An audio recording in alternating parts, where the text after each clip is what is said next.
So hello and welcome back to the channel everyone. आज की video में बात करने वाले हैं जेईई मेंस 2021 अप्रैल अटेम्प्ट की स्ट्रैटेजी हमारी क्या होनी चाहिए जिससे हमें काफ़ी अच्छी परसेंटाइल फोड़ सकें।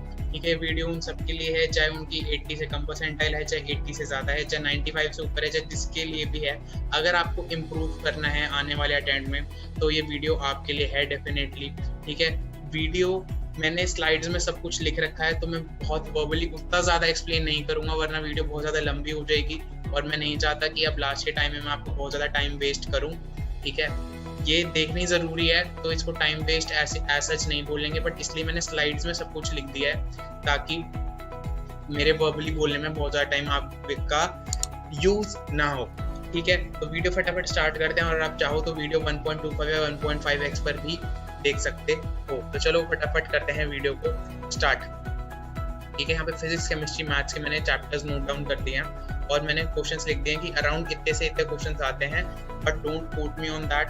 ठीक है, ऐसे कुछ मैंने उस पर टैग नहीं लगा दिया है कि हाँ भाई इतने ही क्वेश्चंस आएंगे। ये जनरल ट्रेंड मुझे कहीं से मिला था रिसर्च करके, जो पास्ट ईयर के पेपर्स थे अभी भी, कि जनरली इन टॉपिक से अराउंड इतने से इतने क्वेश्चन आते हैं। ठीक है, इसमें वीडियो में मैं आपको क्या बताने वाला हूँ, फिजिक्स, केमिस्ट्री, मैथ्स के important chapters with must do topics और कौन से चैप्टर को आप कैसे अप्रोच कर सकते हो। ठीक है, रिवीजन करना ही करना है हमें, लास्ट के दिनों में नए चैप्टर नहीं उठाना है। Smart work over hard work. ठीक है, डिस्ट्रैक्शंस के बारे में और प्रैक्टिस के बारे में थोड़ा सा रैंडम ज्ञान, ठीक है, जो कि ज़रूरी है, आपको पता है बट फिर भी रिवाइव कराना ज़रूरी है। तो फटाफट स्टार्ट करते हैं। फिजिक्स में है solids, heat, thermodynamics, fluids, SHM, waves. इसमें अब कुछ बच्चों को थर्मोडायनेमिक्स में प्रॉब्लम होती है, बट आई बिलीव कि मेंस लेवल तक थर्मोडायनेमिक्स इतना मुश्किल नहीं होता है। एडवांस में हाँ इसके थोड़े टेढ़े से क्वेश्चन बन जाते हैं। ठीक है, तो डुएबल है अगर आपने पढ़ रखा है तो। फिजिक्स में जनरल में ज्ञान दूं तो फिजिक्स में जनरली यही होता है कि आपके कॉन्सेप्ट स्ट्रॉन्ग होने चाहिए। ठीक है, फंडे क्लियर होने चाहिए, रट के फिजिक्स में नहीं होगा, बहुत ही लॉजिकली क्वेश्चन को अप्रोच करना पड़ता है। तो कॉन्सेप्ट्स बेसिक से एडवांस लेवल तक आपके पूरे क्लियर होने चाहिए।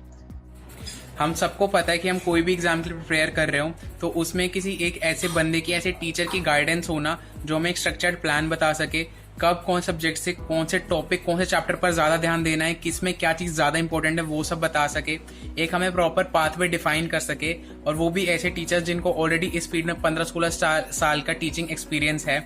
तो वो बहुत ही बड़ी ब्लेसिंग होती है और डेफिनेटली हेल्प करती है आपका स्कोर और अच्छा लाने में, जितना आप सेल्फ स्टडी से ला सकते हो। तो जो भी बच्चे अभी 11 से 12th में शिफ्ट हुए हैं, जो बेसिकली अपना जेईई 2022 टारगेट कर रहे हैं, उनके लिए अभी दो बैचेस स्टार्ट हो रहे हैं अनअकैडमी प्लस पर। एक हो रहा है मेगा बैच और एक हो रहा है इवॉल्व बैच। इसमें वही टीचर्स पढ़ा रहे हैं जिनकी रेफरेंस बुक्स आप खरीदते हो, वो बुक्स इन लोगों ने खुद लिखी हुई है। तो डेफिनेटली आप इसमें एनरोल कर सकते हो, आपको बहुत ज्यादा फायदा होने वाला है। डाउट सॉल्विंग लाइव होती है, रेगुलर टेस्ट होते हैं, एनालिसिस होता है, बहुत कुछ होता है। अगर आप मेरा कोड यूज करोगे KE आर्मी, जो आपको अभी स्क्रीन पर दिख रहा है, तो you will get straight 10% of. ठीक है, आप मैं रिकमेंड करूंगा 12 मंथ्स की सब्सक्रिप्शन लो, 3 महीने उसमें एक्स्ट्रा मिल रही है, तो 12 मंथ्स की बाय करने में आपको 15 महीने की मिलेगी, 3 मंथ्स फ्री। और आप मेरा टेलीग्राम हैंडल आपको स्क्रीन पर दिख रहा है, इस पर मुझे मैसेज करो, इस पे मैं आपको बताऊंगा कि आपको कैसे 10% से ज्यादा डिस्काउंट मैं दे सकता हूँ और क्या एक्स्ट्रा बेनिफिट्स आपको मिल सकते हैं। अब मूविंग ऑन, जो है semiconductors, communication, magnetism, magnetic dipole movement और EM वेव्स, ये जो 3-4 चैप्टर्स हैं, और मॉडर्न फिजिक्स, ये हैं यार मस्ट डू चैप्टर्स। चाहे आप कुछ और कर रहे हो नहीं कर रहे हो, ये तो हम डेफिनेटली कर जाएंगे, क्योंकि करने में कंपैरेटिवली बाकी चैप्टर से उतना ज़्यादा टाइम और एफर्ट नहीं लगता है। ठीक है, बट क्वेश्चन आता है तो वो भी हमारा प्लस पॉइंट है, आता है, इतने ज़्यादा मुश्किल भी नहीं है, ईजी भी है, तो आएगा तो हम डेफिनेटली कर रहे होंगे, हम अपने 4 नंबर सिक्योर कर रहे होंगे। ठीक है, इसी में मल्टी टॉपिक्स में आ जाता है यूनिट्स एंड डायमेंशंस। ठीक है, इंस्ट्रूमेंट्स वाला पार्ट, आपका पोटेंशियोमीटर, मीटर ब्रिज, गैल्वेनोमीटर वगैरह, और एरर्स वाला पार्ट, वो बच्चे दे टेंड टू फॉरगेट करना, but we have to realise, ये आपको शायद ऑलरेडी पहले भी पता ही होगा, बट फिर भी मैं एक बार दोबारा रिआइटरेट कर दूं कि छोटे छोटे चैप्टर्स भी अगर होते हैं तो उनमें से अगर 1-2 क्वेश्चन भी उठ के आ रहा है तो 4-4 नंबर का डिफरेंस होता है, and 4 marks make a huge difference. तो ठीक है, हम बड़े चैप्टर्स तो कवर कर रहे हैं, वो भी इंपॉर्टेंट है, बट छोटे छोटे चैप्टर्स जो माइनर चंक्स हैं हमारे, उनको करना भी उतना ही इम्पोर्टेंट है।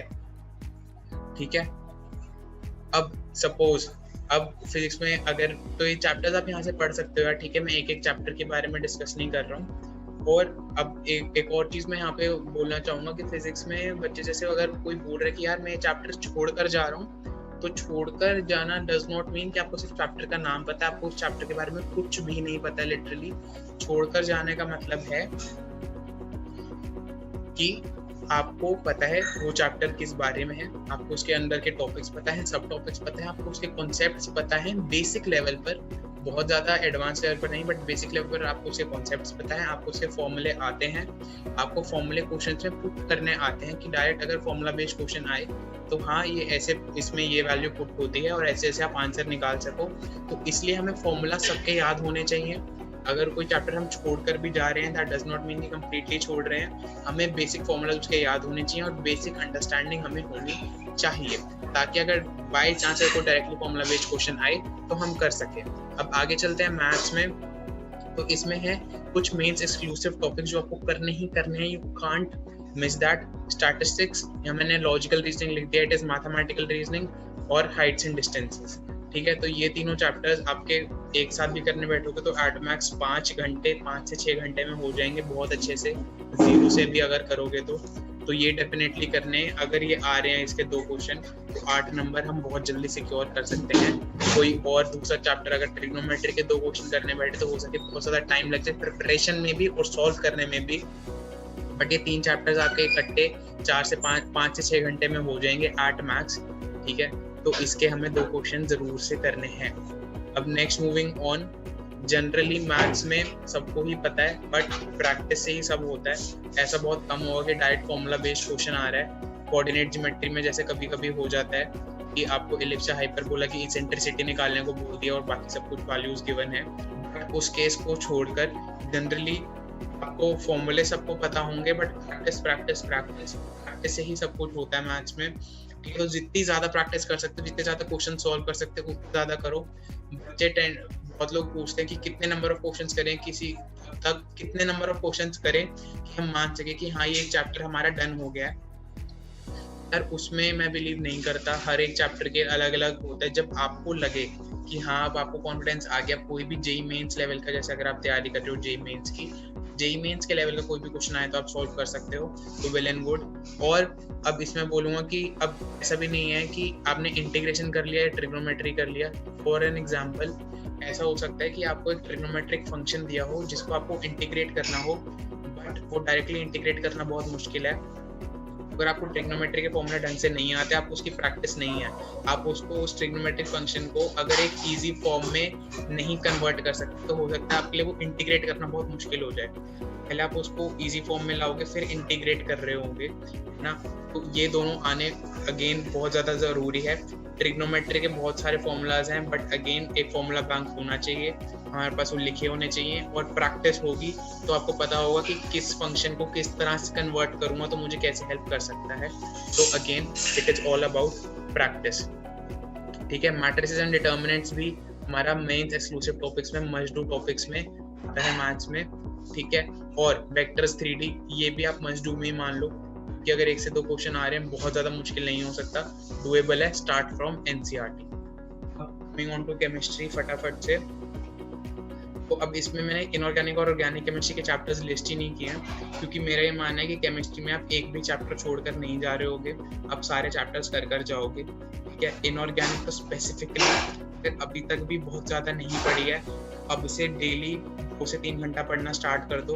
रट्टा ही लगाना है और रट्टा हम बचपन से लगाते आ रहे हैं, स्कूल में रट के पास नहीं हम 95+ मार्क्स लाते थे, क्या हर कोई लेके आया।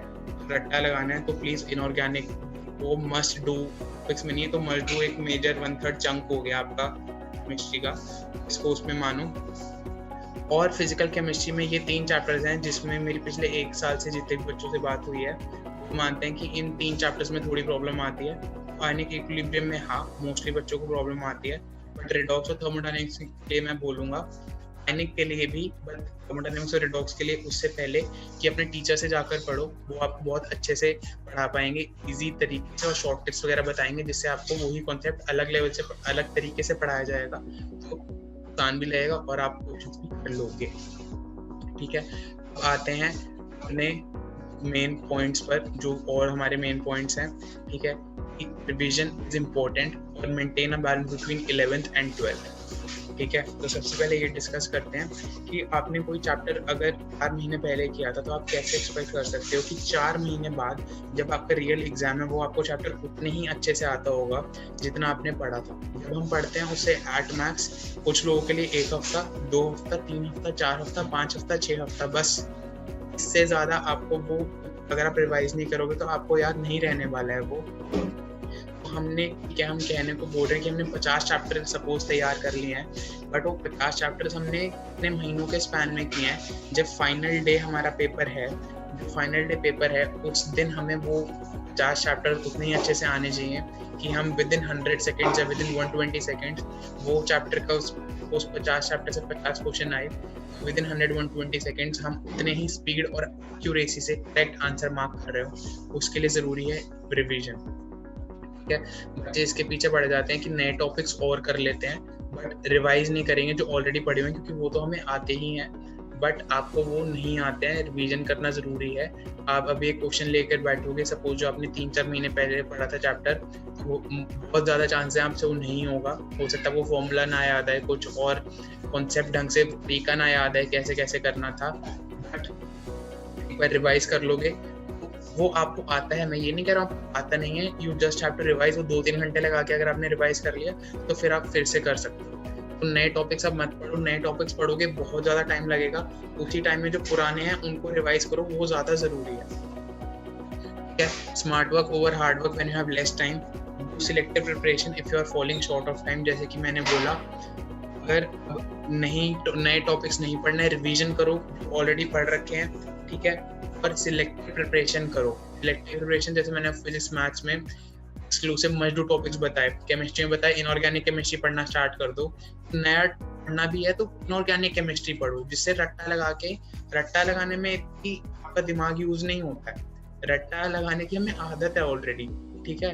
रट्टा लगाना स्टिल क्या कहेंगे उसको, एक अच्छे तरीके से कैसे फ्रेम करें कि रट्टा लगाना है स्टिल इजी रादर देन कि हम बहुत प्रोबेबिलिटी जैसा बड़ा चैप्टर हम सॉल्व नया स्टार्टिंग से स्टार्ट कर रहे हैं, 20-30% हमें आता है, हम वहाँ से उसको मेंस लेवल तक ले जाने की कोशिश कर रहे हैं, ठीक है। तो प्रोबेबिलिटी जैसा chapter is just an example.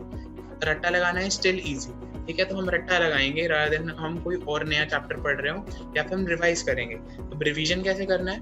Revision आपको ऐसे करना है कि आपके शॉर्ट नोट से, आपके फॉर्मूला बैंक से, या फिर नहीं, और आपके जो भी आपने कोई रेफरेंस बुक सॉल्व करी हो या आपका कोचिंग मटेरियल हो, उस जब सॉल्व करते वक्त आपने इंपॉर्टेंट क्वेश्चंस मार्क किए थे कि हाँ ये इंपॉर्टेंट है, इसको रिवीजन के टाइम करना है, उनको सॉल्व कर लो, ठीक है। Next, analyse the things that contributed you not scoring as much as you wanted in the past attempts. ये चाहे अभी जो फेब्रुअरी और मार्च अटेम्प्ट वाले बच्चे हों, या फिर जो ड्रॉपर है जिनका पास्ट ईयर भी उन्होंने अटेम्प्ट किया था, उसमें देखा ही होगा, आपने एनालाइज किया ही होगा डेफिनेटली,